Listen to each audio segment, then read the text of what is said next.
Now, the farmers' rally at Parliament House yesterday, the farmers are back on their land, the banners are gone, it's all over and done with. Do you have any faith now that the government even understands their frustrations? No, well, they wouldn't even go out and listen to them. It's been 40 years, in fact, since farmers were last forced to march on Parliament House to protest against the last Labor government that they had issues with. But they just feel as though they're under siege. And that's been from the very start since Albanese became Prime Minister. That was the live sheep. That's the Murray-Darling, taking an extra 450 gigalitres of water out of the Murray-Darling to put into the environment. That's the removal of the ag visa. They're looking to take away the 88 days for backpackers, which would mean we'd have no workers at all, which means that farmers don't plant. Your food prices are going to go up because if you can't anyone there to pick it, you're not going to plant it to start with. It's this insanity around Scope 3 emissions that are going to have to be reported at the start of next year. And about the biosecurity tax. They were going to actually tax Australian farmers $153 million to pay for the cost of their foreign competitors to process their product through our quarantine system so they could compete with us on Australian shelves. I mean, it's just been pure insanity. It's been an ideology. And when you see so many Western Australian farmers where you're going to see 3,000 livelihoods taken away for no explanation whatsoever around the science nor the economics of it. No wonder they've driven all that way to actually protest. And Anthony Albanese said the Mineral Council dinner on Monday night, he'd been to Western Australia 23 times, but not once has he gone on farm to listen about the live sheep industry to explain his decision. He's shown them absolute contempt. The people of Western Australia handed Anthony Albanese the keys to the lodge. And since then, he's turned his back on them, and all he's done is shut down their industry, whether it be agriculture or whether it be the resource sector. Yeah. And you talk about ideology. That's where it only gets worse, and it will get worse, because Australians are told to back off eating meat, that methane is poison, and that the government is coming to take their land for useless green projects. Not since the resources rent tax brainwave from Wayne Swan have I seen such outrage out there from both the farming community and the mining sector. They have fired up this week. Yeah, and look, I didn't even get to the transmission lines, solar panels and wind turbines that are tearing up our prime agricultural land, as well as the fact that Matt Keane is now saying that we should eat less meat. The reality is that Jim Chalmers also, people need to understand, has a bill in his top drawer that if Albanese is re-elected, he will bring in that will include methane into the safeguards mechanism. Now, what you should worry about that is there is no way to reduce methane in cattle at the moment, none whatsoever. But if they are forced to reduce methane emissions, they have to buy offsets or reduce their herd. So that means there's less beef and your prices go up. Their only other solution is for you to stop eating meat. Now, you should ignore Matt Keane and Chris Bowen at every cost. But also when you look at this and where agriculture and mining intersect, and we heard on Monday night from Tanya Constable quite clearly, is around this insanity on industrial relations as policies as well. And that's around the multi-bargaining of employers across the nation, but also the same work, same pay. What that does is tear away at what our whole country has been built on, a society predicated on hard work and initiative. What they're saying is you get two workers turn up, basically doing the same job, but you're not going to reward a worker that shows initiative, extra hard work in paying them more. They simply have to get paid the same amount, regardless of their effort. That's not what our nation was built on. And that's what this government is tearing us apart. And the agriculture sector is feeling that in industrial relations, as well as having their workers taken away from them. The mining sector is seeing this, that they're having that predicated across them, as well as this multi-employer bargaining, where a mine in Queensland will have an impact on what's happening in Western Australia. They're two different states, but two different mines. But because one union miner struck a deal in Queensland, that gets translated across to a mine in Western Australia with a different employer. Yeah. That's dangerous, and that doesn't allow for initiative, but doesn't allow for some common sense between the employer and the employee to be able to sort this out, rather than having to inject unions and inject government into everyone's life. And of all the sectors to pick on, farming and mining, it's another example of how we're killing the goose that lays our golden eggs. That's what both of these sectors do. Yeah, and unfortunately, the people that pay the biggest price are us in regional Australia. And another example of this is last Thursday I was in Blaney, and if you all have heard about the Regis gold mine there, yeah, we've spoken about it at length here.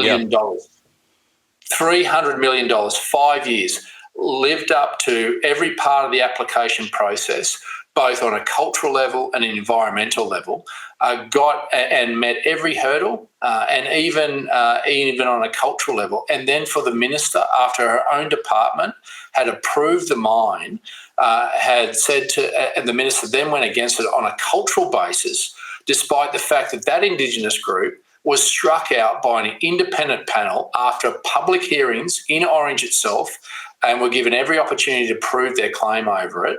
Instead was given to another Indigenous group, one that the New South Wales government themselves legally recognised, who didn't necessarily support the mine but didn't oppose the mine, and was therefore prepared to allow it to go ahead. But then for Tanya Plibersek to say, no, I'm going to invoke Section 10 of the Cultural Heritage Act, despite the fact that the real representative Indigenous groups said that it could go through, and then basically changed from Indigenous reasons to now environmental reasons, despite the fact that the New South Wales EPA approved it. There is no environmental reason or cultural reason, but understand this has huge ripple effects. This has sovereign risk to our country.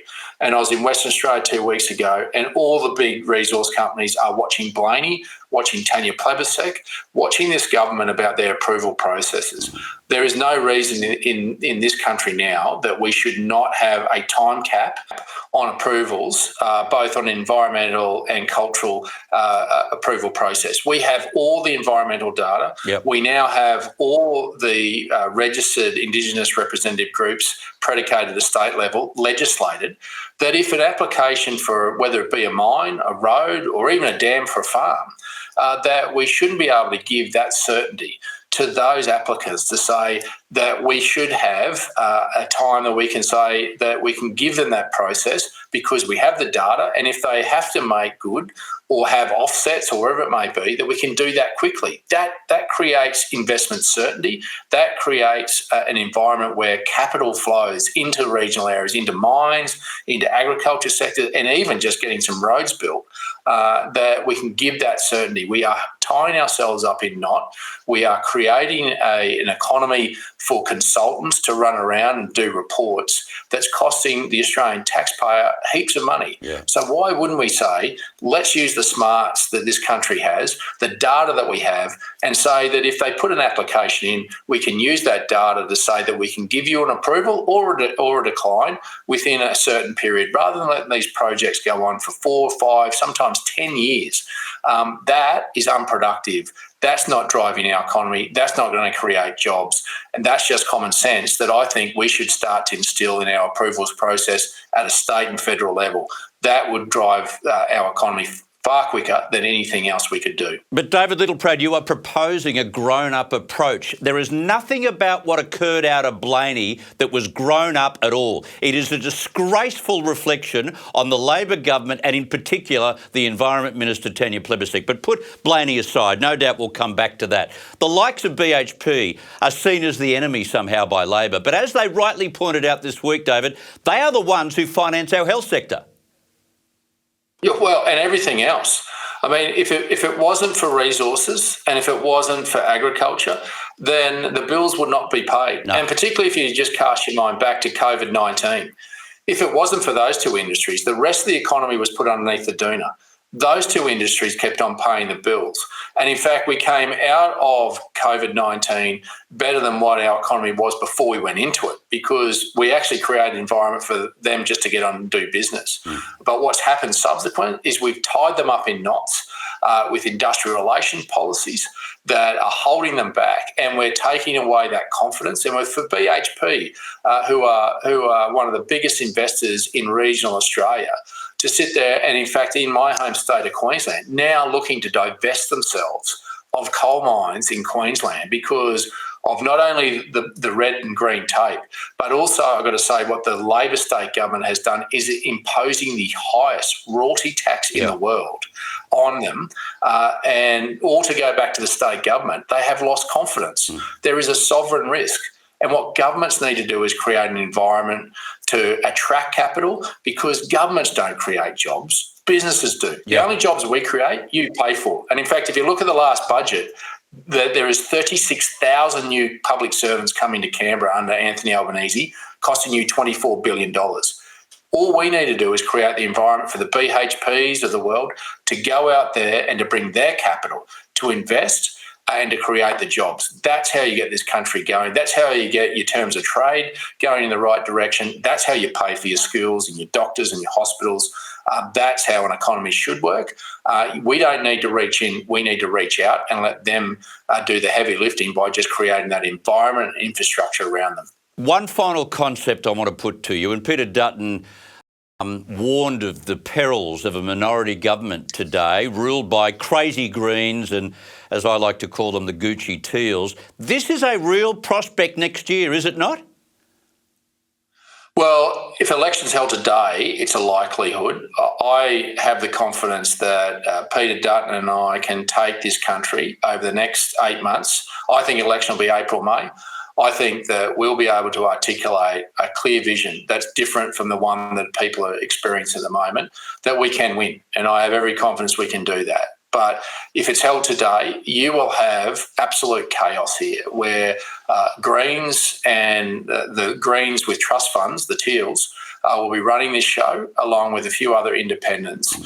That will not be what this country needs in solving the sovereign risk issues that are being created to create that investment confidence. So anything of a vote for a Teal or an independent is a vote for another 3 years of Anthony Albanese. There is an arbitrary choice at the next federal election. You either vote for the coalition or you vote for any other party and you will get 3 more years of Anthony Albanese. That is the simple equation. Politics is a brutal game of arithmetic. And if you do anything other than that, that's what Australia will get. That's not what Australia can afford.